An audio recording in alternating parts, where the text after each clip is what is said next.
जय जय श्री राधे। बोलिए गोविंद कृष्ण भगवान की जय। श्रीमद् भागवत महापुराण में समुद्र मंथन की कथा आती है। बहुत से विद्वानों ने अपना चिंतन प्रस्तुत किया है। श्रीमद् भागवत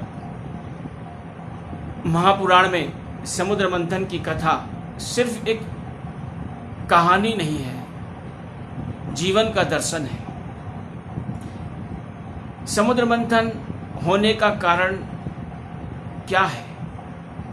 अहंकार। इंद्र को अहंकार होता है और वह दुर्वासा ऋषि के दिए हुए प्रसाद की माला का तिरस्कार करता है, जिस कारण उन्हें सिरहीन होना पड़ता है। और फिर भगवान श्रीहरि की कृपा प्रसाद से समुद्र मंथन का कार्य प्रारंभ होता है।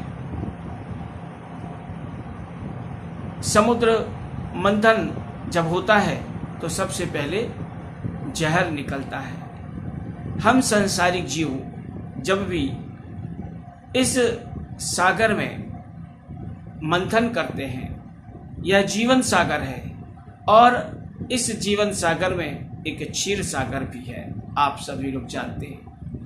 वैज्ञानिक दृष्टि से तो उसे मलिन कहा जाता, परंतु आध्यात्मिक दृष्टि से वह बहुत महत्वपूर्ण होता है।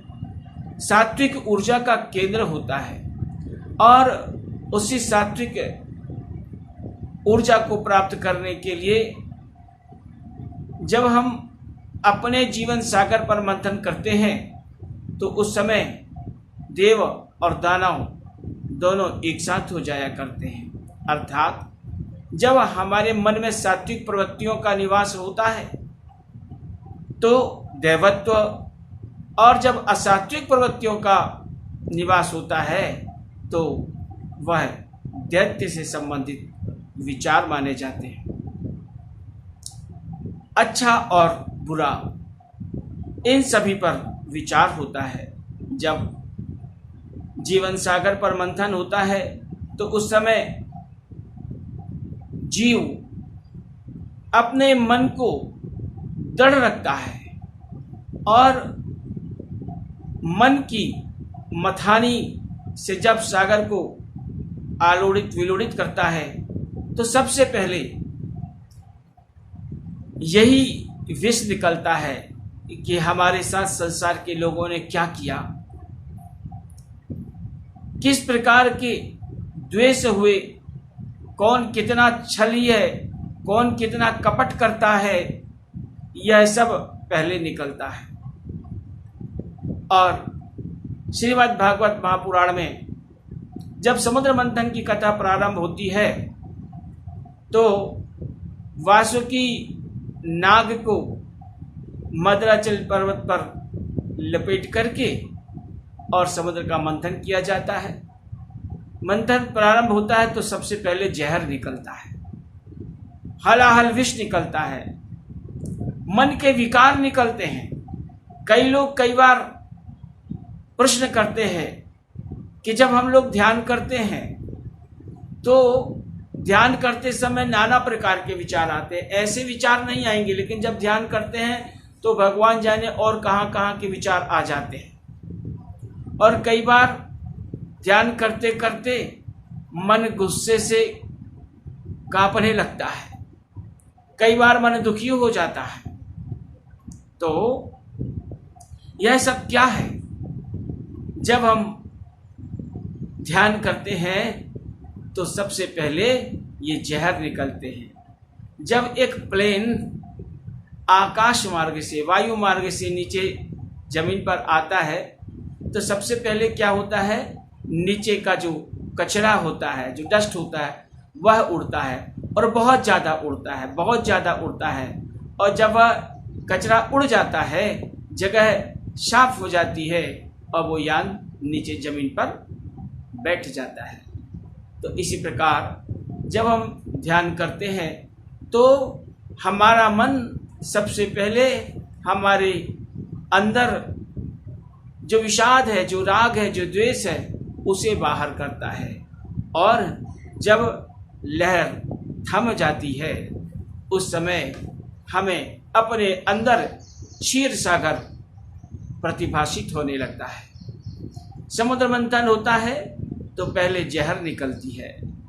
उस हलाहल जहर को देख करके देव और दानव सब भागने लगते हैं।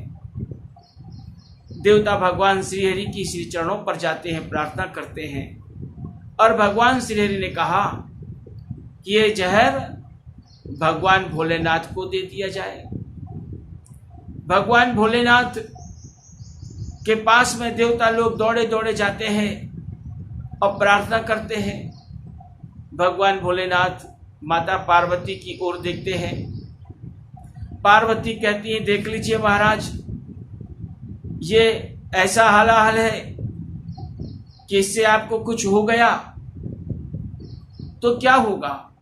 भगवान भोलेनाथ कहते हैं, परहिस सरिस धर्म नहीं भाई।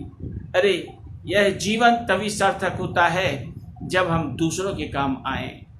अपने लिए तो सब लोग कर लेते हैं, लेकिन जीवन उसका जो अपने से ज़्यादा परायों का दर्द समझता है।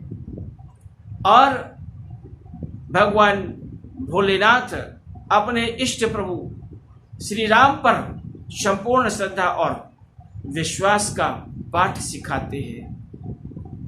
विष धारण करते हैं और राम राम कहते जाते हैं, तो वही विष राम से मिलकर के अविश्राम हो जाता है, विश्रांति का कारक बन जाता है। भगवान भोलेनाथ विष का पान करते अवश्य हैं, लेकिन लोगों को भ्रम है। विष पान किया, परंतु उस विष को उन्होंने अपने कंठ पर धारण किया, इसीलिए उनका नाम नीलकंठ हुआ है। ये संसार रूपी जहर, ये विष जब आता है तो भगवान भोलेनाथ शिक्षा देते हैं। क्यों? क्योंकि भगवान भोलेनाथ के सिर पर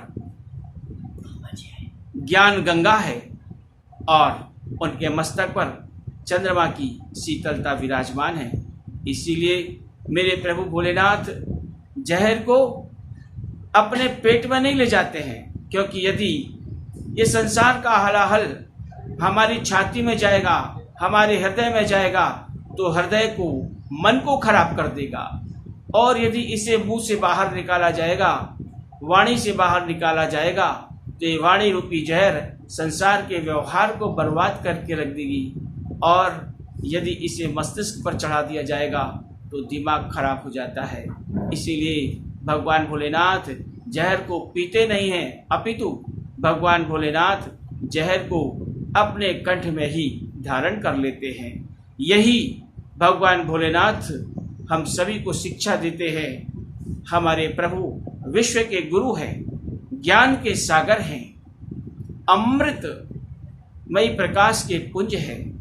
समुद्र मंथन की कथा में सर्वप्रथम हलाहल इस बात का प्रतीक है कि जब भी हम अच्छे कार्य करने जाते हैं तो सबसे पहले मन के विकार पैदा होते हैं, और जब बड़ा कार्य करना हो तो अपने शत्रुओं को भी साथ में ले लेना चाहिए, क्योंकि जब आप बड़ा कार्य करते हैं तो शत्रु बाधा डालते हैं। और यदि उन्हीं की प्रशंसा कर दी जाए, जो प्रशंसा सुनने से खुश होते हैं, उनकी प्रशंसा करके उनको साथ में लिया जाए तो अपना कार्य सरल हो जाता है।